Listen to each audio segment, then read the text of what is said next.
Okay, gonna try a little afternoon fishing here, which I'm not optimistic because kind of hot out. Got my official bass hat I got from my daughter, and I got some green worms here. I probably wouldn't buy them again. I'd buy just the regular night crawlers, but I got them, so I'm gonna use them. So we'll see how this goes. Okay, so I got my green worm. There's one trying to get away. Go use him. Is he so anxious? These guys are pretty lively.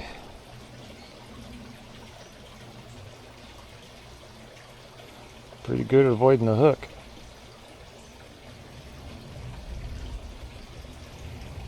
This is a non-barbed hook that I use for the aquaponics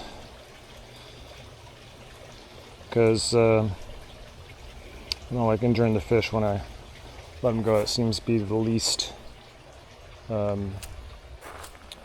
invasive to the fish. I'm carrying my phone with me here just to make sure I'm semi-focused on what I'm doing, or you're seeing what I'm doing. Yep, so there's a worm. They're hanging out on the top there. I don't know if you can get them on the camera. Yeah, there's fish or something under the pond there. Maybe they're hungry. See who goes and bites. There's a tilapia looking at it. There's some grabbed it, a little bass. It's one of my tiny basses. This is why I'm using the, oop, he dropped off. That's why I use the barbless hook, because when I get a little bass like that, I really want them to jump back in. I'm not going to harvest them. So I like to do as little harm as possible to a little one like that. And I've over the months or so of fishing with worm, well, over a year I guess actually now, I've been playing around with live on the edge here and put that up. I can see it a little better.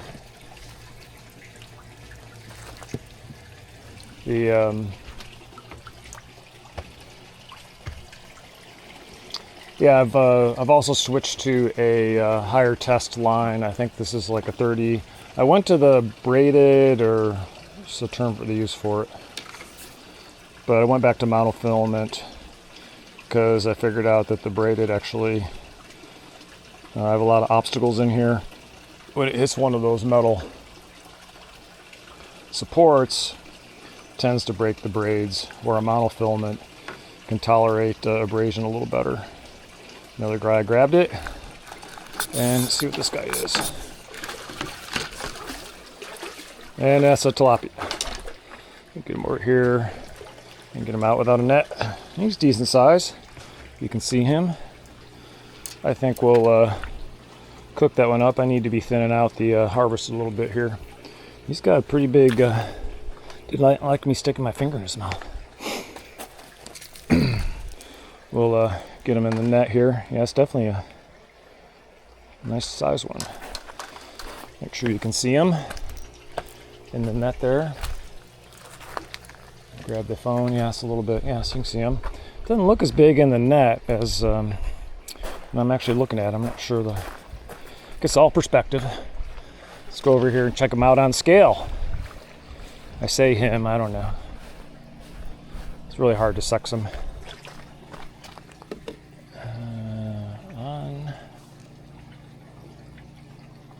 And we're at pounds and ounces.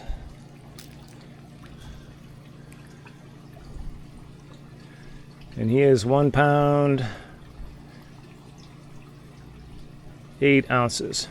So that one I say would be, 1 pound, 8 ounces. I don't know if you can read on the scale there.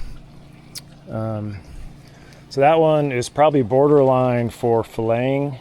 I think he would be better to we'll smoke them hole. So we'll go through this process a little bit with you. So there's our fish. I won't do this on the camera, I think it's a little gruesome, but I'll kind of explain it to you. Make sure I'm viewing it right. Okay, so what you want to do is, supposedly the most humane way is to spike them, brain spike them, which is, right here. And I go through a couple times trying to make sure I hit the brain, and that supposedly does the fastest kill. If you leave them like this, they're basically suffocating, gradually. They take a long time for them to see. They hang for quite a long time. They'll be alive and kicking for quite some time. So the humane way is really to brain spike them. So I'll do that, and then we'll pick up after that. So I have brain spiked the fish, so theoretically they should be mostly dead. I think at this point there might be some, well, at least what I've read, it's more nerve reactions to when you touch them, but the brain functions are done. So for a warning, I'm going to clean this fish, so it's going to be a little gruesome. So if you get queasy easy, you might want to fast forward past this stuff, but I do feel important to kind of show this, because if you're going to raise fish like tilapia or bass or other fish you plan to eat, catfish, whatever, you do need to be comfortable or get comfortable with processing them so you can actually consume the fish. If that concept just totally grosses you out and you go, I'm never going to clean a fish, then you shouldn't put edible fish in your aquaponics system. You should go with goldfish, and when they get too many, just let the raccoons or the heron harvest them out a little bit, I guess. But so onward ho here. So there's the steps we're going to do. We already brain spiked it. You can see a little bit of blood here from that. Then we're going to cut the gills out. Then we're going to gut it, pull the guts out, and then scale it and throw it on the grill. So this is the way I do most of my fish. I think if you get up in the 20, and if you get over 2 pounds, then filleting can get to be you get enough meat to make sense to do it. For smaller fish like this, the 1.5 pound, this you could do a fillet. I've not had much luck with fillets, getting much meat out of them, but I haven't really done a big 2 pounder yet. It's one of the reasons I weighed it, so I wanted to see how big he was. It's hard, just looking at him sometimes to understand it. So right now I'm cutting out the gills. That's an important thing if you're going to grill it whole. And then the other thing, I like to get in here and try and snip the spine. That's supposedly better for the meat if you can stop the nerve reactions. And I'm kind of massacring this one.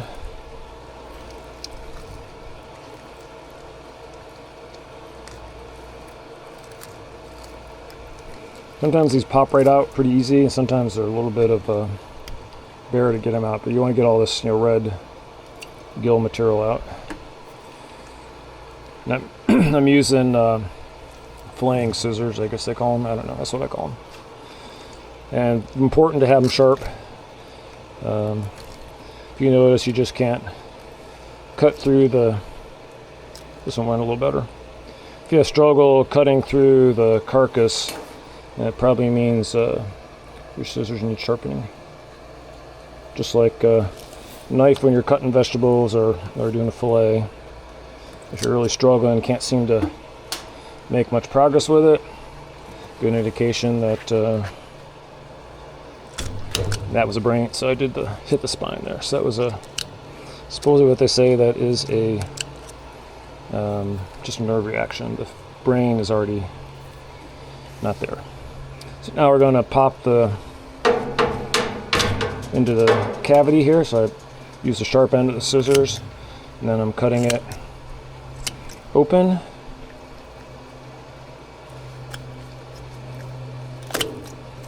So and good access to all the insides there. I'm just going to scoop all that out. I don't know if you're supposed to use your finger. That's what I do. We're trying to get all those guts out. Anything, heart, lung, blood. If you leave a lot of that in, it can taint the flavor of the meat. So when you're cooking it, you want to pull all that out. So, got a little bit of egg sac there. I know it's probably a female.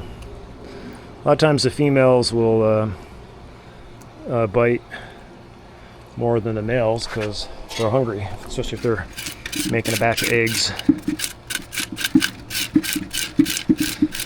They tend to be more aggressive on hitting the bait.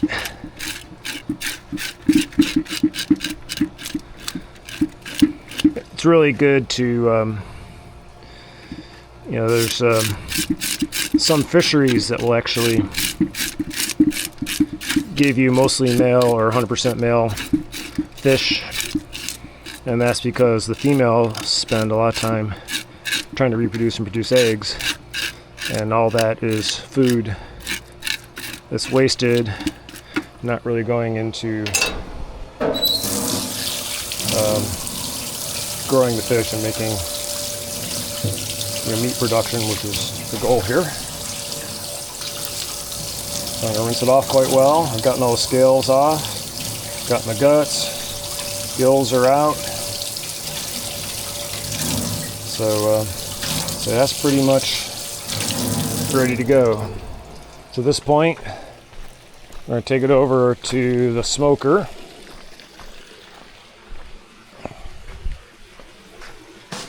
This is a pellet grill. A little salt on it.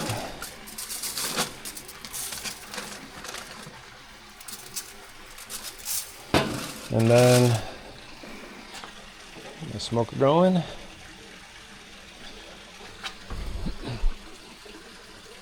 Hopefully you can see it. Start. So I like to do 180 or 200. And this is I'll check it after an hour with a meat thermometer. And the goal is to get it, well, we'll go back when we get to that point. But the goal is you want it over 145 for 30 minutes. That's why I'll check it an hour. And if it's at the 145, then I'll give it another 30 minutes. So I'll go back here and clean up our mess, and I'll jump back in when I check it at the hour time frame on the internal temperature. Okay, so it's been about an hour. So we're going to check and see how the tilapia is cooking. So you see the tilapia cooking there. What I'm doing is, just like you would with any steak, get down in the catch some flesh. You can see it's sitting at about 150 there. Do a couple more. On the same side. 153. The bottom side's going to be even. Should be warmer. 152, one's upside down there. One part set up. That's kind of cool. 153, 154. So it looks like pretty safe to say it's reached that minimum of 145. So we're going to give it another 30 minutes, and then we'll call it safe to eat. So one thing forgot to mention, if you want to get a little more smoke flavor going here, it's kind of good to peel back the skin, expose the flesh. This is an optional step, but you will get a little more smokiness out of it if you do that. Especially for the last 30 minutes. Trying to do that when it is when you first put it on, there's not going to work. You got to wait till it's cooked for a while and the skin separates.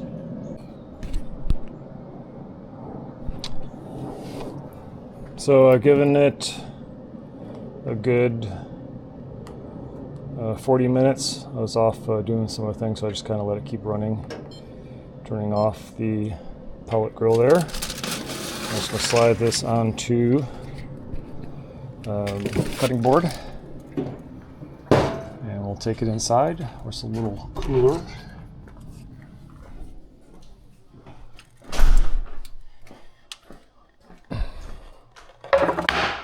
You can see the fish is dried a significant amount.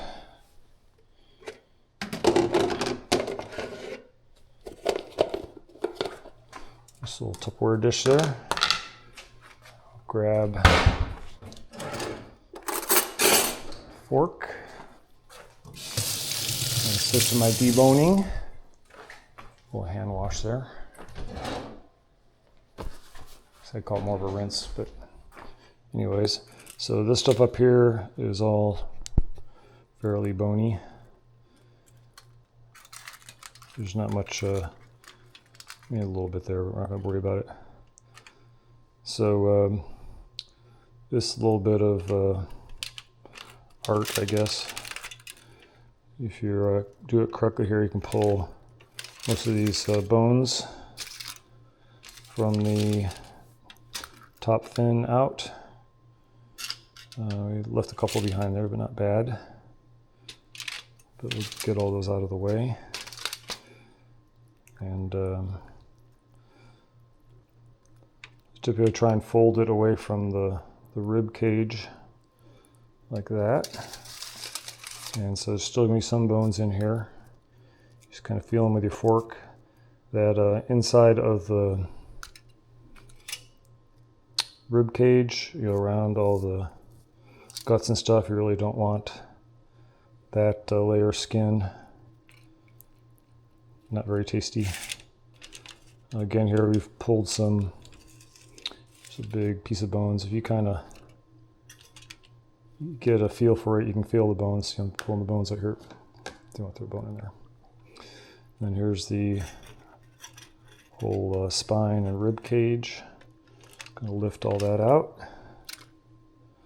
So this here, I kind of just peruse them a little bit. See if I can feel any bones, like there's one little one. But the rest of it seems... The only problem with doing the actual smoke step is it makes some of the meat a little dry. I can almost feel like it's got a bone in it. But I think that's all pretty good. A little taste there. It tastes bad. Well, this here looks, kind of feel it, rub, oh, there's a bone. If you kind of gently scrape your fork across the top, I'll usually pull out the bones. And the bigger the fish, the bigger those bones are and the easier they are to find. If you're doing a little 12 ouncer, it's borderline not worth it because it's hard to find the bones. We already pulled the skin off that one, so that's good. Now we're down the back half or bottom half of the fish. So same thing, I'm going to pull, you can see all that. This is all the inside rib stuff that's on the gut. Might be a little fish in there, but I don't know if I really worry too much about it. Again, more bones. Tilapia are pretty bony fish. But if you do that technique, where you just kind of glide the fork across it, and then so now at this point, get that tail out of the way. I usually like to flip it over and then just kind of peel the skin off the back. We've already cleaned the other half of it on the inside. We took the rib cage out and then got the last couple of bones. There's usually some little bones in this area. So you can kind of feel around a little bit. If I pulled there's some little tiny ones. Never going to get, not say never say never, but it's hard to get 100% of the bones. But surprisingly, you'll get a decent amount. Like here's There's a little section comes off of the front fin that'll have some bones in it. But the rest of this fillet seems pretty good. I don't feel anything. Again, you're just looking, trying to feel any of those bones out of there. So I call all that pretty good. This is all, nice smoked tilapia. I did not use any seasonings. I've kind of found that anything you put on the skin, it's kind of a waste of time because it doesn't really soak down into the flesh at all. So what I'll do is, throw this in the fridge. Then, tomorrow morning, with some eggs or tacos, whatever you feel like, I'll quickly do a saute with whatever kind of spices I feel like using at that point. And, just in some butter or avocado oil, whatever you feel like, your oil of choice. Duck fat, it's always a good one too. Brown it and coat it with some spices, and then mix it in with whatever dish you like. And so that's smoking. That's the whole process of catching a fish, cleaning it, smoking it. Because it was a sub 2 pounder, I feel that was the best way to smoke it whole. And then separating the good meat from the bones. And now we'll refrigerate this and can use it in dips or anything else. If you liked this video, please check the like, and as always, please subscribe to be linked into new content. Thanks.